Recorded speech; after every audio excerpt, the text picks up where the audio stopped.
Mom threw her out at 16 for New Kids Now. Rich, she faces demands for their college. At 34, Ava's stand against her mother's greed sparks a dramatic clash that redefines family. Ava Carter, a 34-year-old executive in Charlotte, North Carolina, was cast out by her mother at 16 to prioritize her new family, only to face demands for college funds when her success surfaced. Her fierce stand on her porch unveiled a lifetime of betrayal, forging a new path of resilience and chosen family.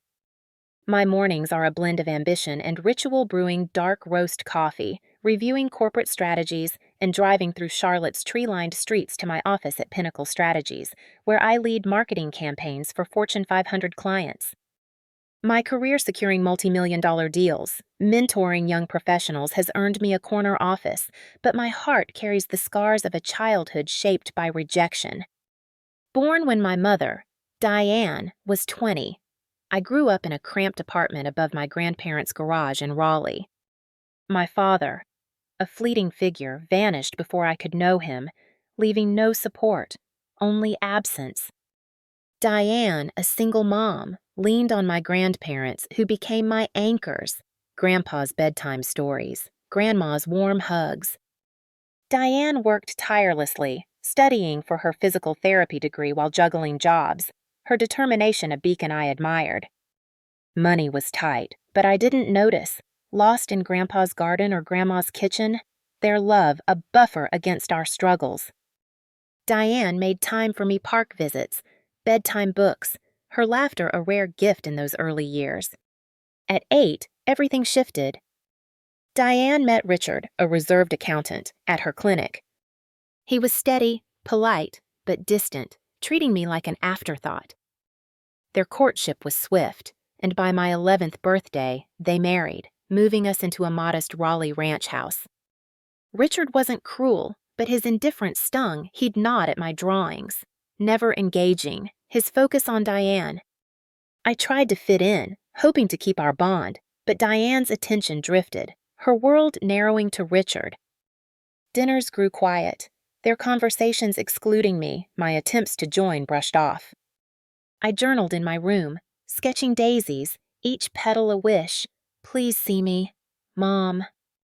I doubled my efforts, straight A's, chores, anything to prove my worth, but Diane's gaze was elsewhere, her new life with Richard a priority. I clung to Grandpa's calls, his "You're my star" a lifeline. The shift wasn't malice, but neglect, a slow erasure I couldn't name. Charlotte's skyline now gleams outside my office, a testament to my climb. But those early years, Diane's fading warmth, Richard's cold distance set the stage for a betrayal that would define my path. I vowed to rise, not for her, but for the girl who deserved to be seen. Diane's marriage to Richard reshaped our Raleigh home, its creaky ranch house a stage for my fading presence. My bedroom, with its daisy sketches and worn journals, was my refuge, but the air grew heavy with change. At Pinnacle Strategies in Charlotte, I now orchestrate global campaigns, but at 12 I was a girl desperate for my mother's attention, my efforts drowned by her new life. My journal, filled with stormy clouds, captured my fear. Am I disappearing? The arrival of Diane's twins marked the moment I became a ghost in my own family. When Diane announced her pregnancy, joy filled the house. Relatives buzzed, Richard beamed, and I imagined being a big sister, teaching the babies to draw, sharing Grandpa's stories. I babysat neighbors' kids, practicing for my role, my excitement genuine. But as Diane's belly grew, her focus narrowed: doctor visits, nursery plans, Richard's doting. My grades, my art, went unnoticed. Her, I'm busy. Ava, a constant refrain.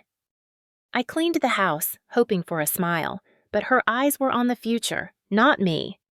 Grandma's calls. You're enough. Ava kept me afloat, but the rift widened. The twins, Mia and Noah, arrived when I was 13, their cries filling the house.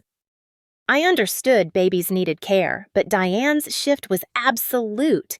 She stopped our park trips, bedtime chats, our inside jokes. Family dinners vanished, replaced by Richard's quick meals. My place at the table a formality. I tried harder helping with diapers, folding onesies, but Diane's not now. Ava cut deep. Richard's nods grew colder, his focus on the twins, my presence a burden. I journaled, they're her family now. Where do I fit? School was my escape honor roll, art club, but home was a void. I'd sit in my room, sketching broken daisies, each line a cry for notice. Grandpa's visits dwindled, his health fading, but his "you're my light" lingered. Diane's social media, new then, showcased the twins' milestones, my absence stark.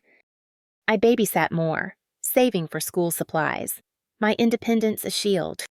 Memories stung 5 yetons for Diane's emergency, $300 for family trips, my needs ignored. Clara, my aunt, called, "You're stronger than this, Ava." Charlotte's skyline now reflects my rise, but at 13, I was a girl fading. My mother's new family a wall I couldn't breach. The twins' arrival erased me from Diane's Raleigh home, their cries drowning my voice. My Charlotte office at Pinnacle Strategies, with its skyline views and daisy sketches, is a testament to my climb. But at 16, I was a girl cast out, fighting to survive. My journal, filled with shattered bridges, held my pain, she chose them. I'm nothing. Diane's neglect ignoring my grades, my art culminated in a confrontation that changed everything, forcing me to forge my own path. By 15, I was a shadow, Mia and Noah. Now toddlers consumed Diane's world. I cooked dinners, hoping for a glance, but Richard's curt thanks and Diane's distracted nods were all I got. I excelled at school AP classes, art awards, but Diane missed my shows. Her too busy a refrain. I babysat, saving 1,000 my independence a necessity. Grandpa's calls. "You're my warrior" were my lifeline, but his heart condition kept him distant. Clara's visits, her fierce, "You're enough," fueled me, but home was a void, my room a shrinking sanctuary. The breaking point came at 16. Diane and Richard summoned me to the living room, their faces grim. Richard spoke, voice clinical. "Finances are tight with the twins." "We can't support everyone." Diane's eyes met mine. Cold. "They deserve more. Ava." The words sliced my existence a burden, the twins her priority. I didn't argue, numbness settling. "Okay," I said, packing clothes, sketches, and Grandpa's old watch. I left without looking back, the ranch house's door slamming shut, Diane's silence deafening. I walked to my grandparents' Raleigh cottage, their fury palpable. Grandma hugged me, tears falling. How could she? Grandpa paced, cursing Diane, but they took me in, their fixed incomes stretched thin. I got a job at a coffee shop, $7 an hour covering books and clothes. School was grueling late shifts, homework, but I graduated, my grit unyielding. Diane never called, her social media flaunting the twins' birthdays, my absence a ghost. I journaled, I'm building me, not for her. Charlotte's dawn now greets me, my success a defiance of that eviction, my heart set on proving my worth. Cast out at 16, I found refuge in my grandparents' Raleigh cottage, its creaky floors and daisy curtains a balm against Diane's betrayal. My Charlotte penthouse, with its skyline views and executive desk, reflects my triumph. But at 17, I was a girl juggling jobs and dreams, fighting for a future. My journal, brimming with stormy seas, captured my resolve. She left me. I'll rise. Diane's silence, her new life with Richard and the twins, confirmed my erasure. But my grandparents' love and my own grit forged a path forward. Living with Grandma and Grandpa was a haven, but their retirement funds couldn't stretch far. I worked at Brewed Awakening, steaming lattes for $7.50 an hour, covering school supplies and bus fares. Homework after midnight, shifts till 10 left me drained, my grades slipping from A's to B's. I babysat weekends, saving 2000'd my independence a shield against Diane's absence. Grandpa's "You're unstoppable" and Grandma's hugs kept me going, but Diane's indifference never calling, never visiting cut deep. Her Facebook posts, the twins at Disney, stung like salt in a wound. Senior year brought college acceptances. UNC, NC State, but tuition loomed, a mountain I couldn't climb alone. Clara, my aunt, urged me to ask Diane for help. Her "you deserve it" a spark. I hesitated, my journal raw. Will she care? I texted Diane, hands shaking. Got into college. Can you help with loans or financial aid? Hours later. Her reply landed like a blow, saving for the twins' future. Can't help. Sorry. No congratulations, no warmth, just rejection. I cried, Grandma's arms around me, Grandpa's fury echoing, "She's no mother." Clara stepped in, voice fierce. "I'll co-sign your loans. Ava." You focus on soaring. Her faith co-signing 30,000 changed everything. I vowed to honor her, working barista shifts, tutoring, and learning graphic design to cover costs. Diane's silence persisted, her life a distant glow on social media. I blocked her, the pain too raw. Charlotte's skyline now mirrors my rise, but at 17, I was a girl with a dream. Clara's belief my wings, Diane's betrayal my fire. Diane's rejection of my college plea cemented her absence, but Clara's faith fueled my ascent. My Charlotte office at Pinnacle Strategies, with its daisy sketches and corporate hum, is a testament to my grind, but at 18 I was a college freshman in Raleigh, hustling to survive. My journal, filled with blazing suns, held my vow she discarded me. I'll shine. Diane's silence her life with the twins, a glowing bubble stung, but I built a future on my terms, proving my worth against her betrayal. At UNC, I majored in marketing, juggling classes, a barista job, and freelance design gigs. Tuition loans, $30,000 co-signed by Clara loomed, but I worked 30-hour weeks, steaming lattes at Brewed Awakening, designing logos for local shops. Sleep was scarce therapy. Meh. Essays, 6A. Me. Shifts, but I thrived, earning a 3.8 GPA. Campus life was a blur, study groups, art clubs, but loneliness crept in. Diane's absence a shadow. I'd see her posts through a cousin's phone, twins recitals, beach trips my exclusion a fresh wound.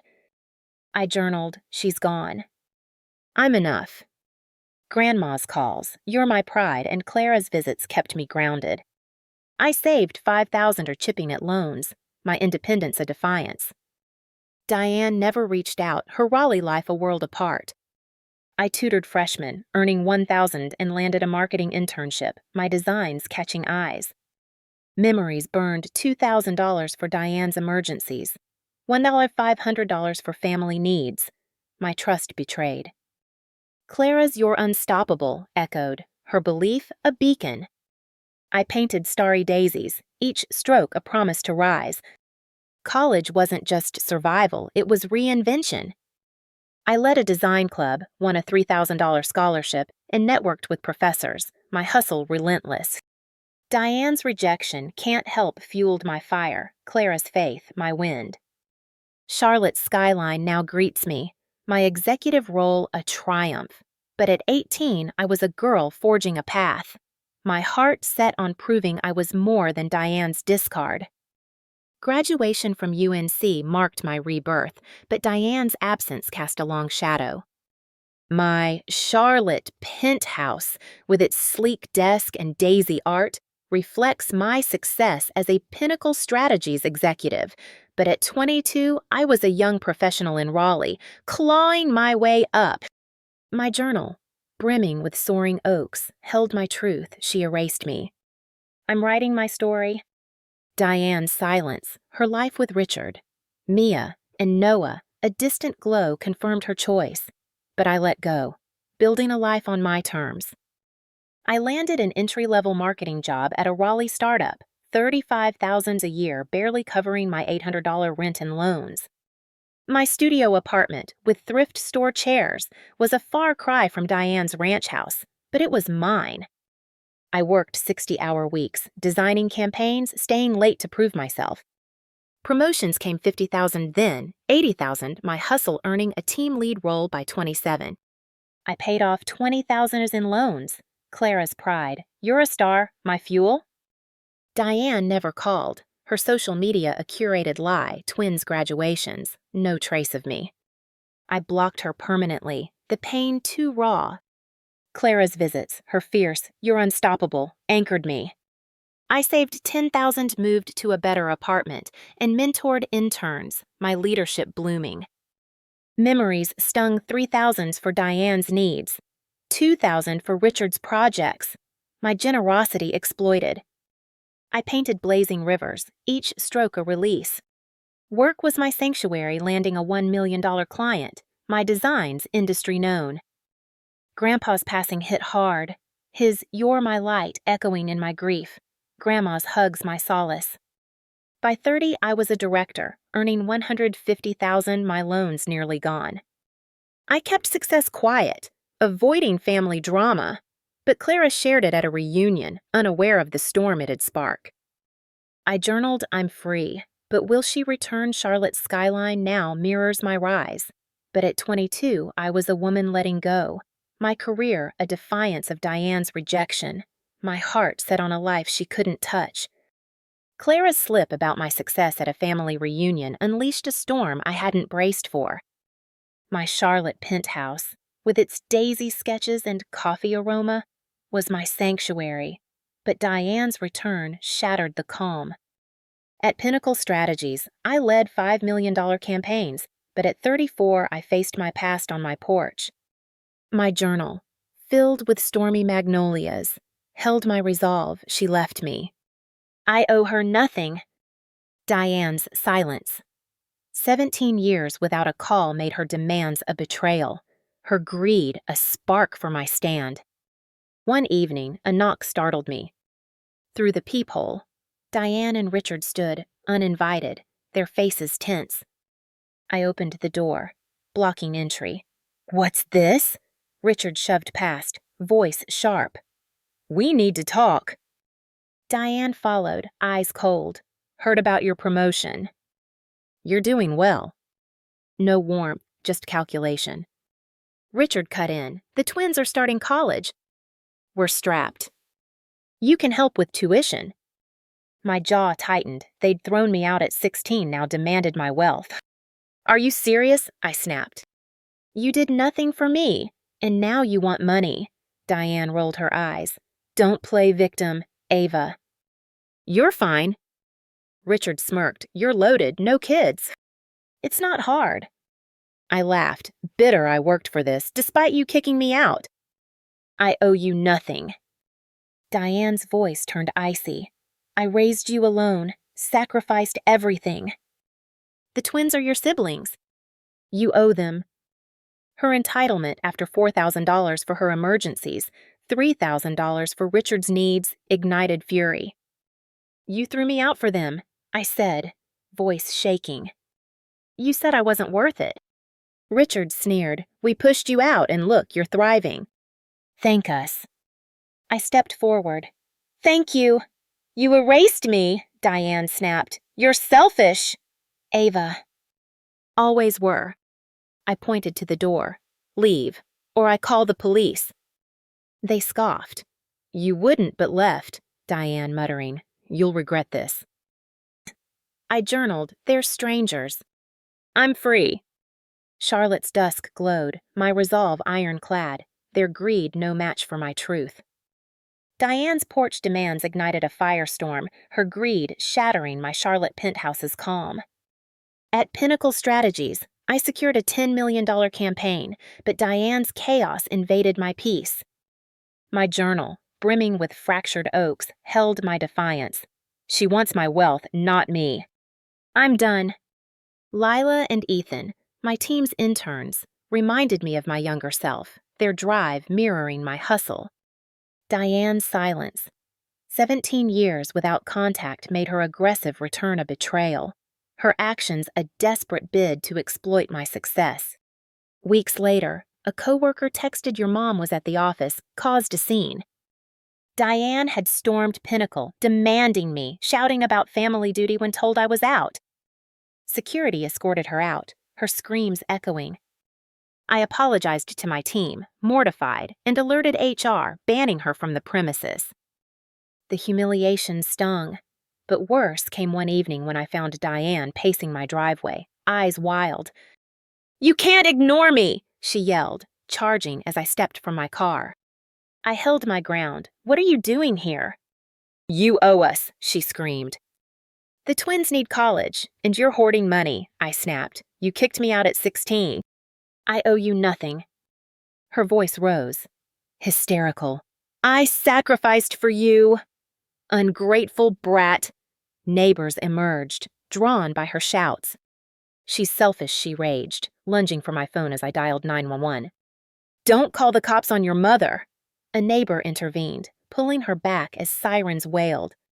Police arrived, calming the chaos, and I filed a report, detailing her office stunt and this assault. Clara met me at Freedom Park, her fury fierce. "She's lost it, Ava."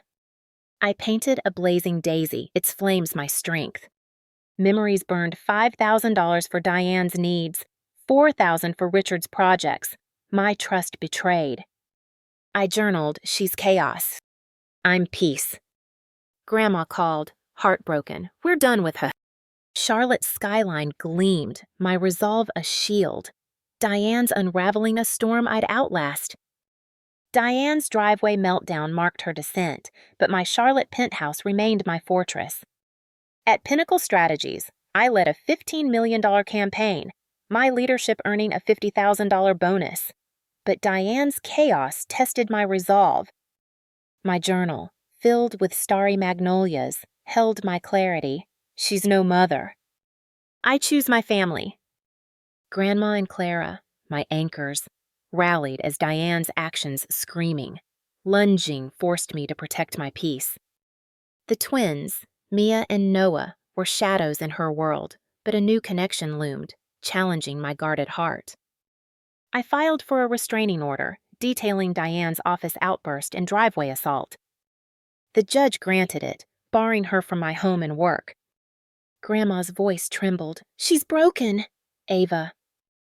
"We're done." Their decision to cut ties, driven by her attack, was bittersweet validation, but grief for a family lost. I leaned on Clara, her fierce, "You're a titan," grounding me. Work was a refuge mentoring interns.